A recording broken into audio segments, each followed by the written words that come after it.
할렐루야. 오늘 하나님 말씀 사도행전 16장 8절부터 10절까지만 봅시다.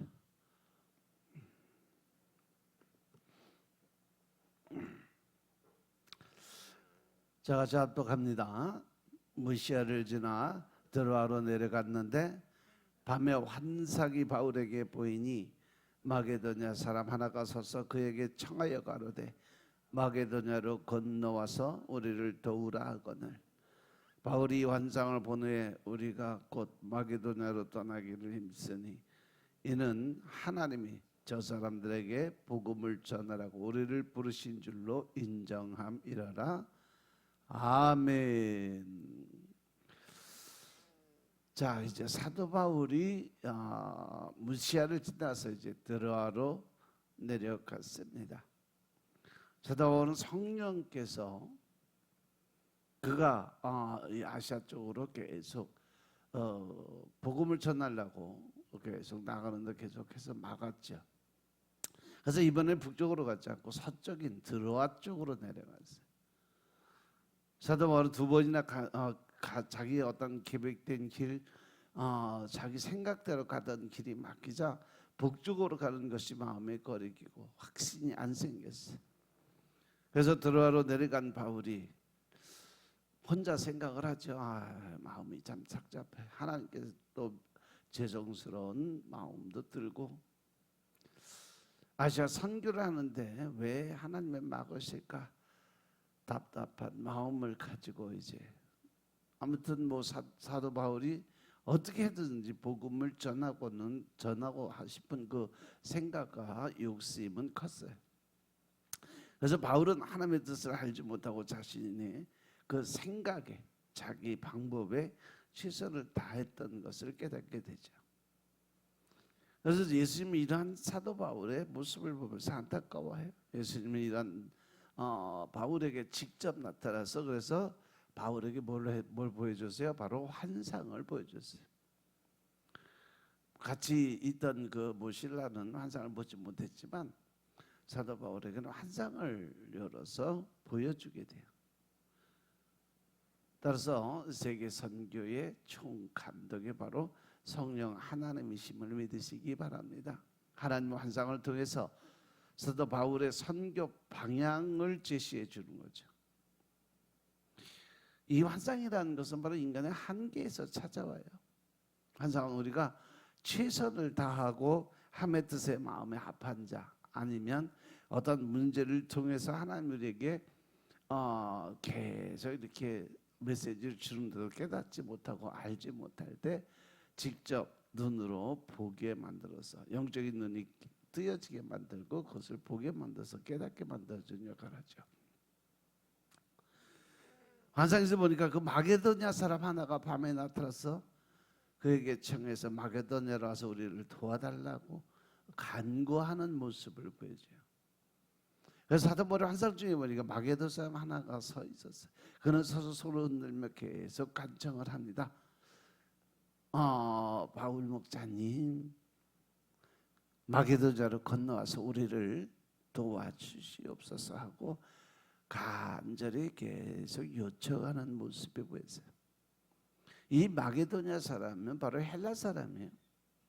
정신적으로 육체적으로 부족함이 없는 그런 사람이에요.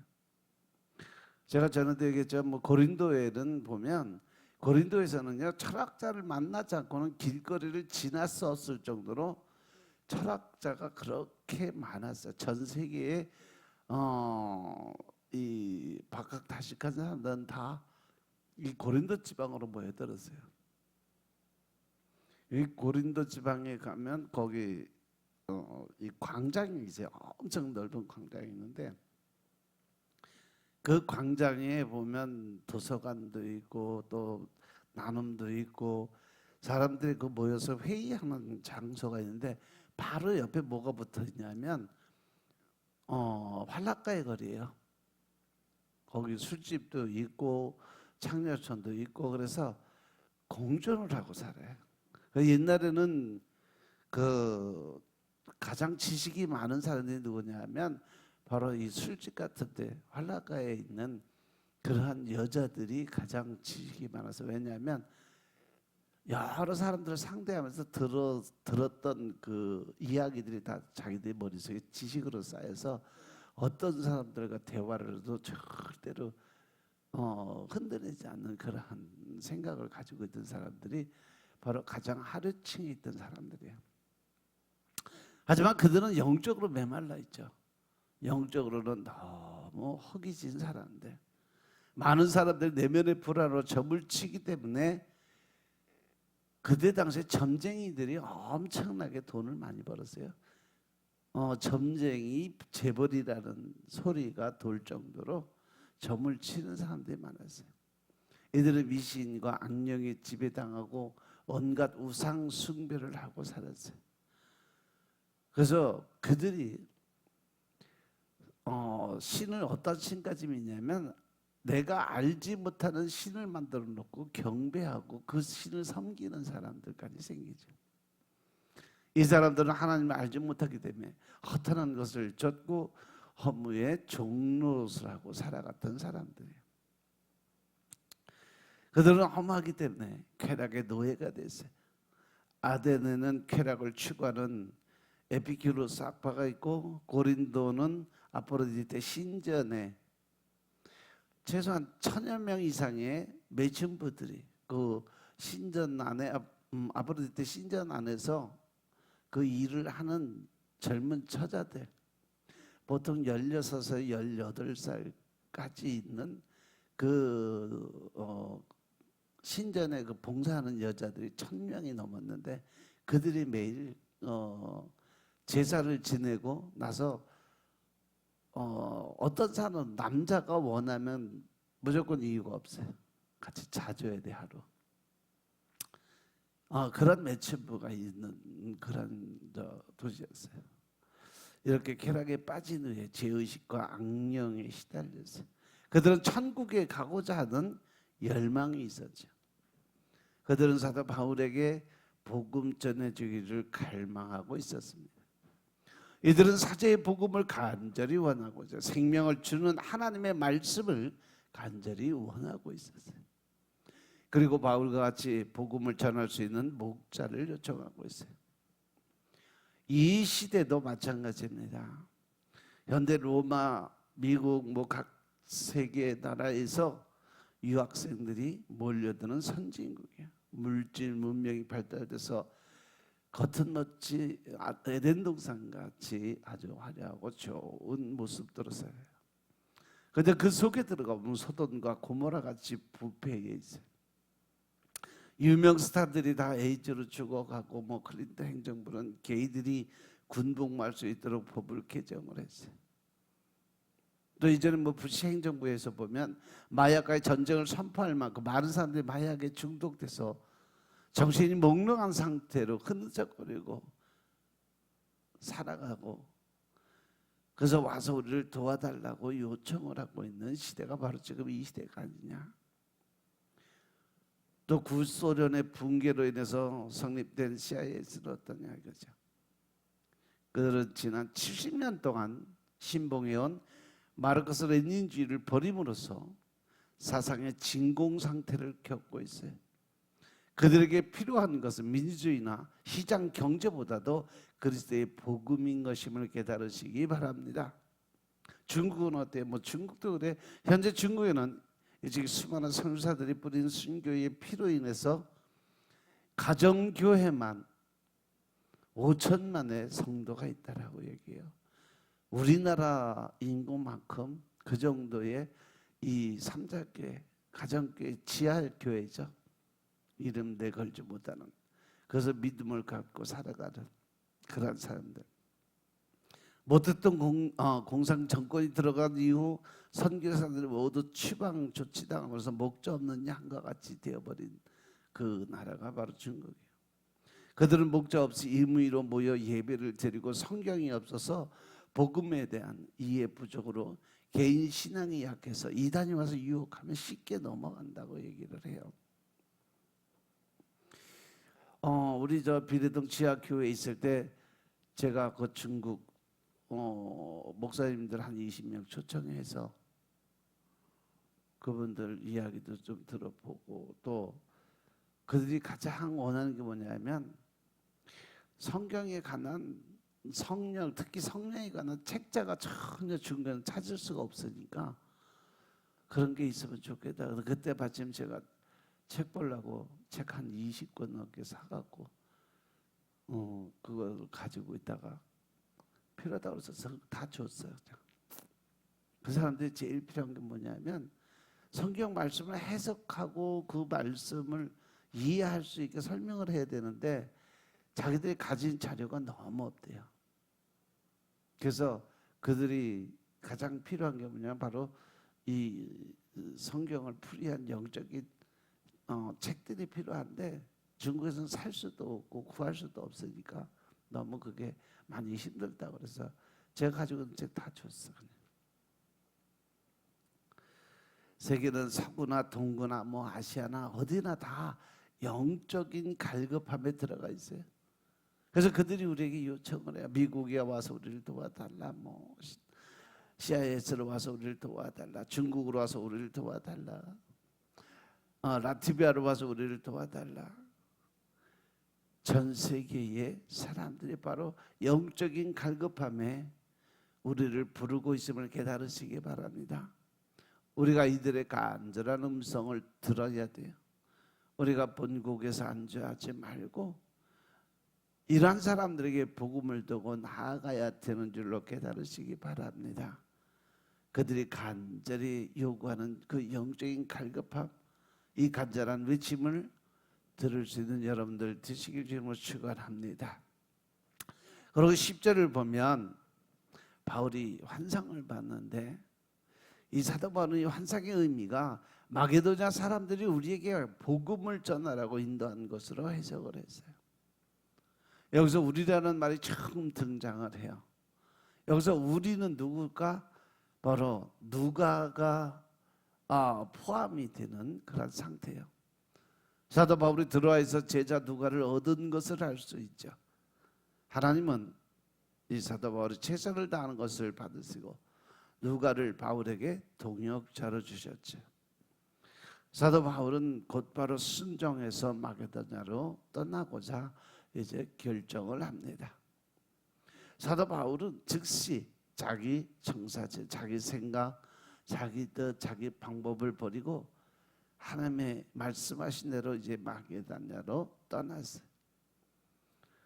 이렇게 순간적으로 자기의 모든 생각을 버리고 내 방법, 내 뜻이라고 생각해서 그것을 버리고 하나님 말씀에 순종한다는 거 결코 쉬운 일 아니에요. 왜냐하면 내려놓음이 완전하게 이루지 않은 사람들은 그걸 할 수가 없어요.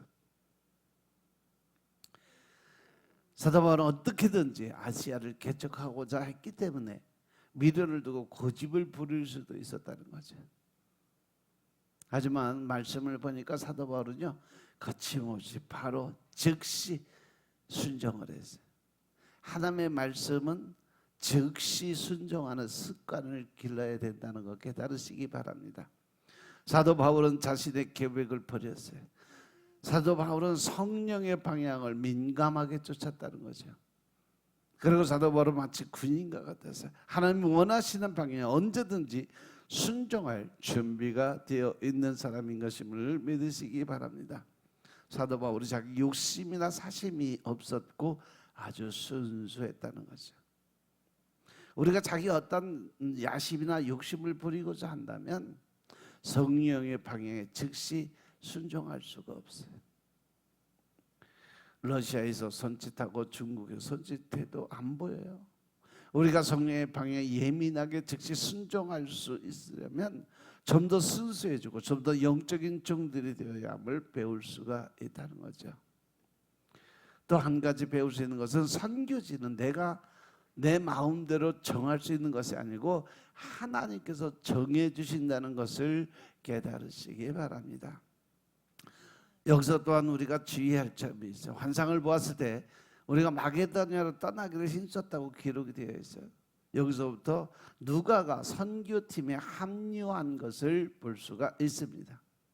그리고 사도 바울의 연약한 질병을 아시고 하나님은 누가를 주치의로 붙여주셨어요. 사도 바울이 최선을 다할 때 그 열매가 없는 것이 아니었다는 거죠. 아주 좋은 제자 누가를 얻었다는 거죠. 누가는 바울을 로마 감옥에서 감옥에까지 따라가면서 복음을 배웠던 사람. 그리고 그 유명한 누가복음과 사도행전을 기록했던 사람이 바로 누가예요.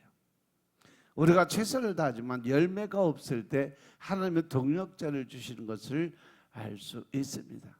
하나님은 연약한 자에게 강하심을 드러내는 분이심을 믿으시기 바랍니다. 그러면 성령님께서 사도 바울을 왜 마게도냐로 인도를 하셨을까? 성령님께서 사도 바울이 계획했던 것부터 큰 뜻을 두고 계셨어요. 사도 바울은요, 아시아에서 복음을 전하고자 했어. 그런데 바울이 아시아에 머물게 되면 더 이상 복음이 세계로 뻗어나가지 못하고 흑해로 가로막히는 모습이 보여요. 세계 선교를 위해서 유럽으로 가는 길이 바로 하나님이 계획한 길이었다는 거죠.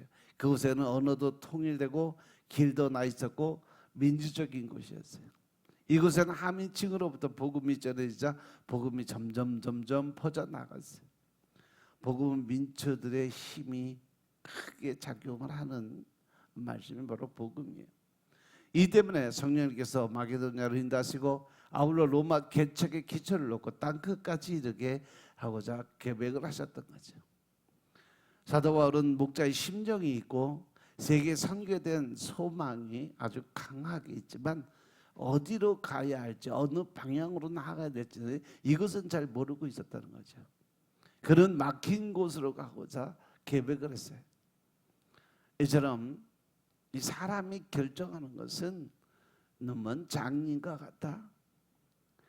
사람의 계획이 아무리 좋더라도 하나님의 계획에는 미칠 수가 없다는 거죠.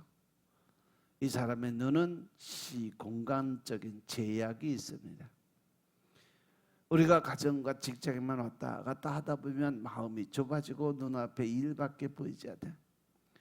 그렇지만 어쩌다 좀 높은 롯데월드 같은데 그냥 높은 데 올라가서 보면 멀리 보이고 가슴이 탁 트인 모습이 보여요.